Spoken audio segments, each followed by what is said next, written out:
6 నెలల క్రితం పారిశ్రామికవేత్తలు తమను కలిసినప్పుడు 1947లో స్వాతంత్రం చూసామో లేదో గానీ ఈ ప్రభుత్వం వచ్చాకే నిజమైన స్వాతంత్రం చూసామని చెప్పారని రాష్ట్ర పరిశ్రమలు, వాణిజ్యం, ఫుడ్ ప్రాసెసింగ్ శాఖ మంత్రి టీజీ భరత్ అన్నారు. అసెంబ్లీలో మంత్రి మాట్లాడుతూ తమ ప్రభుత్వం ఏర్పడిన తర్వాతే మాట్లాడేదానికి కానీ లేదా ఏదైనా విషయం అడగడానికి కానీ వీలు కలిగిందని పారిశ్రామికవేత్తలు చెప్పారని మంత్రి తెలిపారు. మంత్రి టీజీ భరత్ మాట్లాడుతూ ప్యారిస్లో ఛాంబర్ ఆఫ్ కామర్స్లో ఇండియాలో ఎక్కడైనా పరిశ్రమలు పెట్టండి కానీ ఆంధ్రప్రదేశ్లో మాత్రం పరిశ్రమలు పెట్టకండని మాట్లాడే దుస్థితికి గత పాలకులు తెచ్చారన్నారు. గత 8 నెలల్లో పారిశ్రామిక వర్గాల్లో తమ ప్రభుత్వం ఒక విశ్వాసాన్ని కలిగించిందన్నారు. సుమారు 6.50 లక్షల కోట్ల రూపాయలు నిజమైన పెట్టుబడులు పెట్టేందుకు పారిశ్రామికవేత్తలు ముందుకొచ్చారన్నారు. లక్షల ఉద్యోగాల అవకాశాలు కూడా ఏర్పడతాయన్నారు.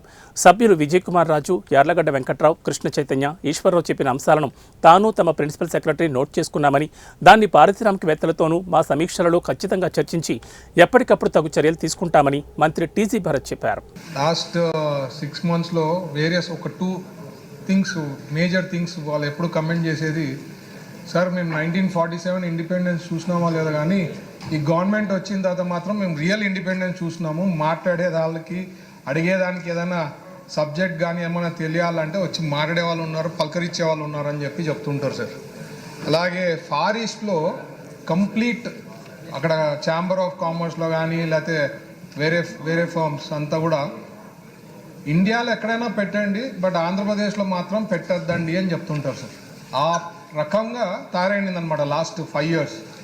సో లాస్ట్ 8 monthsలో మనము కాన్ఫిడెన్స్ అనేది బాగా బిల్డ్ చేయగలిగినాం సార్ ఇండస్ట్రీస్లో. అందుకనే దాదాపు 6.5 lakh crores ఇన్వెస్ట్మెంట్స్. ఇది not MOU sir, it is all confirm. ఈ పెట్టుబడులు గ్యారంటీ రాబోతాయి and lakhs of job generation జరుగుతుంది సార్. ఇప్పుడు చాలామంది సభ్యులు కూడా అడిగిండేది లోకల్ జాబ్స్ లేకపోతే ఇండస్ట్రీస్ తెప్పియండి సార్, ఇవే అడుగుతున్నారు సార్. ఈ లాస్ట్ 8 monthsలో we were able to confirm 6.5 lakh crores sir. So that is the best thing. అన్ని యాంకర్వి సార్. ఆర్సిలర్ మిత్తల్ మీకు తెలిసిందే, స్టీల్ జాయింట్స్ వాళ్ళ వరల్డ్లో. తర్వాత ఎన్టీపీసీ అనుకోండి, లేదంటే బీపీసీఎల్ అనుకోండి, ఇవన్నీ confirm. These projects are going to come. So సభ్యులు చెప్పిండేది ఎస్పెషలీ విజయ్ కుమార్ గారు, యార్లగడ్డ వెంకట్రావు గారు, కృష్ణ చైతన్య గారు, ఈశ్వరరావు గారు కొన్ని సబ్జెక్ట్స్ చెప్పినారు. అది నేను ప్రిన్సిపల్ సెక్రటరీ గారు అన్నీ నోట్ చేసుకున్నాం సార్. ఖచ్చితంగా అవన్నీ నెరవేరుస్తాం. ఇవే కాకుండా నాకు దృష్టికి వచ్చేవన్నీ కూడా we have been taking seriously continuously. వాళ్ళు ఎప్పుడైతే నా దృష్టికి తెచ్చినప్పుడు కానీ లేకపోతే ఇండస్ట్రీస్తో కానీ రివ్యూ మీటింగ్స్ పెట్టుకున్నప్పుడు కానీ పాయింట్స్ అన్నీ కూడా డిస్కస్ చేసి we are trying to sort it out sir.